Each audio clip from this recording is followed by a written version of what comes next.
The Arrogance to Thrive, written and delivered by Nikki Patin as the keynote address for the network's annual Partnering Together breakfast, wherein Patin received a Leadership Award 2024. I have to say that my remarks today are inspired by someone who was once close to me who told me that I sounded arrogant in the opening of my memoir, Working on Me. We debated it for a bit, then let the matter rest. Later, being no stranger to feedback, I reread my opening. This book is dedicated to us, those of us who know what it means to be raised by alcoholics, addicts, abusers, survivors. Those of us walking around inside skin deplored by those both kin and not. Those of us, the walking wounded, razor blades rattling in our bellies, and demons demanding our bones. Those of us who were not and could never fit the existing design, and so expanded the vision until it was impossible to complete the vision without us. Those of us papered over with so many labels that our dignity has been treated as conditional rather than actual, and our humanity has been treated as negotiable rather than sacrosanct. Those of us grateful for survival, but longing for living. Those of us in bodies that will never be considered beautiful, fighting battles considered unwinnable. Those of us who never feel like they're part of us. I see you, and I feel you. Those of us working on ourselves, even as the world beautifully and brutally continues to work on us. Finally, I dedicate working on me to every version of me that had to survive something but especially fat brat. May her nightshirts forever be too tight and her mouth eternally smart. Arrogant. We revisited the topic, and this was my final word on all of it. So what? Who cares if I sound arrogant? How many times do people like me even get to feel arrogant, let alone show up as that on paper? I decided to own it. I actually don't agree that I sound arrogant in the opening of my book, but that critique made me stop resisting that word.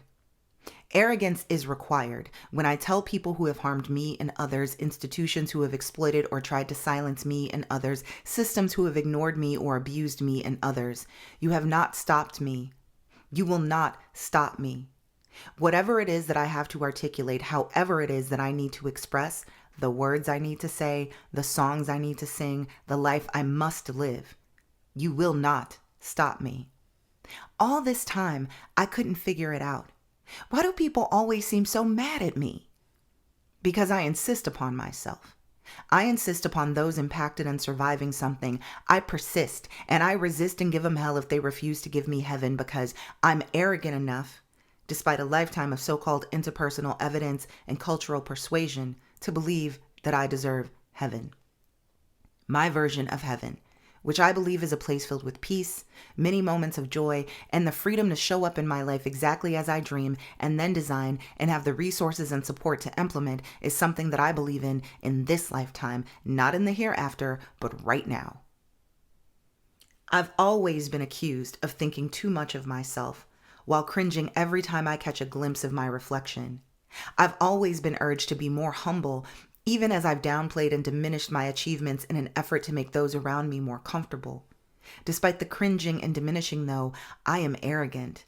Arrogant enough to presume that I have deeper insight into the lived experiences, priorities, and values of survivors who have much in common with me, who are Black, fat, queer, living with disabilities, from a family decimated by addiction and violence with few financial resources or connections, and raising a child with autism and asthma as a single parent while navigating a diagnosis of complex post-traumatic stress disorder and managing a household and trying to heal and just keep it all together.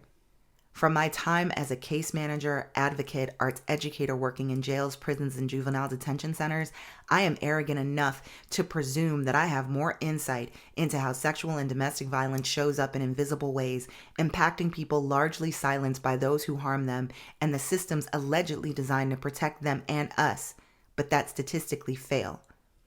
Arrogant enough always to be the perpetual fly in the ointment religiously applied to amputated limbs with the promise that the appendages will grow back if we just keep rubbing in what we've always rubbed in.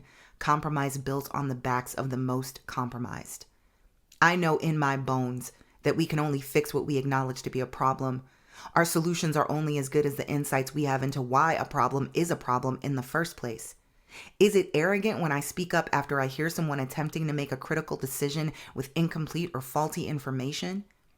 If that is the label that we are comfortable assigning to those of us brave enough to share our complicated, discomfiting narratives in an effort at greater understanding, more comprehensive policies, and more responsible and effective implementation, then please call me arrogant. No one has to tell me how coded the word arrogant is when it's applied to me.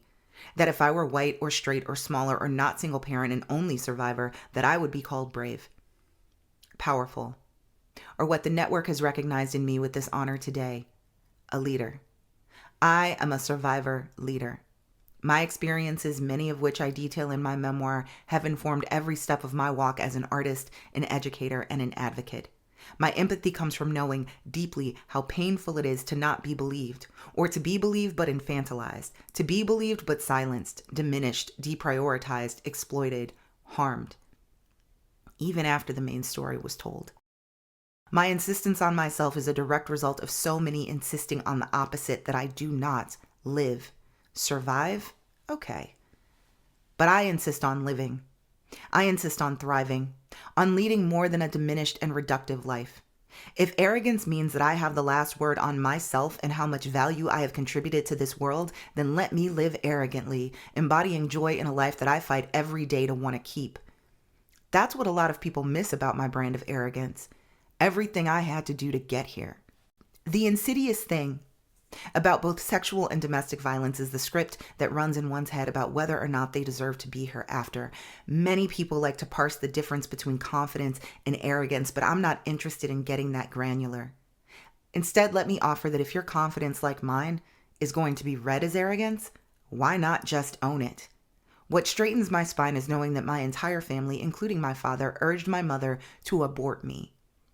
And even though she had to live in her car in winter after my father broke off their engagement, my mother refused. Her body, her choice. And she chose me. How arrogant of a 21-year-old her with no support to believe that I deserved to be here, even though there was every reason for her to make a different choice. To be clear, I fully support her making a different choice, but I'm grateful for the choice she did make, the arrogance that powered her belief, and how incredibly hard she worked to back up the choice she made. What straightens my spine is matching my mother's energy. I deserve to be here. Let me offer that a decade of sexual and domestic violence, which I was vulnerable to as a result of many factors in my childhood and adolescence, definitely rearranged my brain and how I perceive myself in the world. Let me offer that after years of therapy, it is still a struggle to see myself as valuable and worthy, that I was stunned when I was told that I had gotten this award and ashamed of how much I need the honorarium that goes with it. So if I come off as arrogant, please forgive me if I consider that a victory, knowing how I've felt inside. I believe that it is, in fact, radical for me to be arrogant, radical for me to believe in the power of my own experiences and analyses, radical for me to be arrogant enough to fight to keep living in a world that actively courts my death and the deaths of those both like and not like me. For the longest time, I could only see what was right here. I couldn't see the future, and at times wasn't even sure I wanted one. Tiny little fire in the belly. I stoke that gorgeous flame every day. I feed it words and songs and microphones. I feed it tears and ink and glitter. I feed it hugs from my son and smiles from my friends and pride from my mother. I feed it my arrogance. In May, I'll have been writing for 40 years and performing consistently for 25. What do you think it takes to keep going for that long? To keep going after only 3 people show up as audience, which just happened to me a month ago. To keep going when the royalty report from my publisher shows maybe $10. To keep going when you're told in ways subtle and not that you are just too much, too raw, too intense, too complex for anyone to take you seriously as an artist, a writer, or even a person. When opening your mouth makes people nervous. When walking into a room makes people nervous. When anything you do that isn't a smile or laugh or mask makes people nervous. How in the world do you not melt yourself down and become malleable just to not feel like a monster given how scary everyone makes you seem? Arrogance. Sheer arrogance to believe that I not only have a right to exist, but I have a right to live just as I am. No edits. Arrogance that I know in my deepest heart what I was meant to do and why, which is to fit words together and articulate them into the air. This is my superpower, and it has already changed the world. And so I do not measure myself in numbers, not in pounds, not in dollars, not in units moved or butts in seats. I measure myself in words. Artist, writer, producer, mother, friend, advocate, colleague, comrade, thought partner, daughter, performer, musician, designer, photographer, collaborator, lover, curator, leader, survivor, person. Some of you will come up to me after these remarks and you will say this: I don't think you're arrogant. I think you're confident, and there's a difference. You're not wrong, but you are. It is what Melissa Harris Perry refers to as the crooked room, which is a field-dependent study. People are seated in a room in an electronic chair that they're able to move in order to sit at whatever angle feels more comfortable. This matters because everything in that room, from floors to doors to windows to art on the walls, is tilted at a 45-degree angle. The mission of the people in the chairs is to adjust themselves until they find their natural upright. Most of them tilted themselves to align with the crookedness of the room. A lesser amount of people found their true upright. Harris Perry uses this as her metaphor for how people accommodate the tilted images of Black women in the U.S. Some people tilt right along with it, just bent all the way over. Others find their upright and refuse to bend to the crookedness. So my confidence, given how tilted everything is around me, is read as arrogance. After years of lamenting being read so wrong, I just said fuck it at a certain point and started leaning into it. That's been liberating because I've realized that there are a lot of people out here with far less talent and far more arrogance, and they're surprisingly effective. So I wondered what was possible if I stopped diminishing myself and truly stepped into my power. What happened is that I finished a book and someone published it. What happened is that I started recognizing which patterns no longer served me and which boundaries do. What happened is that I excised anything from my life not aligned with my vision for my life. What happened is that I recognized that refusing to live fully by diminishing myself in order to make other people comfortable was killing me. And what's worse, to be dead or arrogant? I'd rather be arrogant. And what does being arrogant look like? It means I do my best to cause no harm, but I absolutely do not take shit from anyone. It means I put these words out there. It means I dropped my first rap verse at age 45. It means I believe I deserve to know what makes me feel good inside. It means my happiness is just as important to me as anyone else's, and anyone whose happiness depends on killing my joy is not someone who I need to be around. It means I get to choose and choose and choose. Some folks get to do all that and they're just happy people. But when others of us try to do the same, we're arrogant. I'll skip over the semantics to get to the good part. Whatever folks need to label it, however they need to see it, means nothing in the face of actually living and thriving. After how much self-esteem and self-worth has been taken from me by harm doers and the culture around me, I am quite arrogantly snatching it all back. Call it an overcorrection, but I'd rather be arrogant and thrive versus diminished and dead. I don't want to be arrogant by myself, though. No, I want all of you to be arrogant with me. Who are you? Undiminished? Who are you dreaming big? Who are you if you work to design and implement the world around you to your vision and values? And who are we? Because if my arrogance and yours can join forces, if we can collaborate arrogantly, unapologetically, can you imagine the kind of world we can make? If we prioritize coalition over competition, who can we become? There may be a million miles of misunderstandings and lack of alignment between us, but what if we dig deep into how we absolutely align? Into all the ways we do resonate.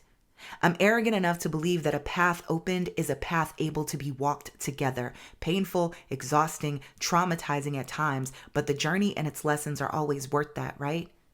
Isn't the road we're brave enough to walk together worthy of the exploration? Not always, but I've always foolishly headed down that road, hoping for redemption and restoration at best, often traveling by the skin of my teeth, scraped and torn with the bitterness of more lessons I didn't think I needed to learn. Putting those lessons and the truth of my journey on pages and stages has been the hardest, most rewarding experience of my life, second only to being Bear's mom. So I come to you today in celebration. Who and what have tried to take me out have failed over and over again. I not only survived, I lived to tell the tale. Through my art and my labor and my advocacy, I assert that I am someone whom the world needs to learn more from in as many ways as possible. I have little care for my lack of lineage or connection or money, how big and queer and neurodivergent that I am, how I might come off as angry or flaky or arrogant. I am arrogant enough to resist the shame of just being human. I do not care that I am not a model survivor or a survivor leader who cannot always keep it together, who cannot demonstrate that I am over it and healed, that I've made it to some sort of promised land where my demons do not occasionally dwell and court my lowest. No, like anyone, I am in process and in progress, deserving of grace, empathy, and understanding. We all actually do deserve that. It's arrogant to presume that there is that much room in this universe, but damn, how vast is the universe? How much space is actually out there? More than we give and more than we need. Imagine if we were arrogant enough to make room for literally everybody, to care for everybody, to hold that space, to try to hold that space, to just want to try to hold that space. I'll tell you right now that I know that I am too big and too complex for most people. Be grateful that I gave them the 75-word bio. Our full truth has the tendency to exhaust, and so we edit. It is only arrogance that powered me into writing 260 pages of the complex truth of my life. Arrogance that carried me through 10 years of writing, doubting, and editing my moments. So I encourage your arrogance, especially if you're a survivor. And we're all surviving something. Be arrogant enough to presume your story matters, even if it only matters to you. That is enough. Be arrogant enough to own what has never existed before and will never exist again. Life is you lived it.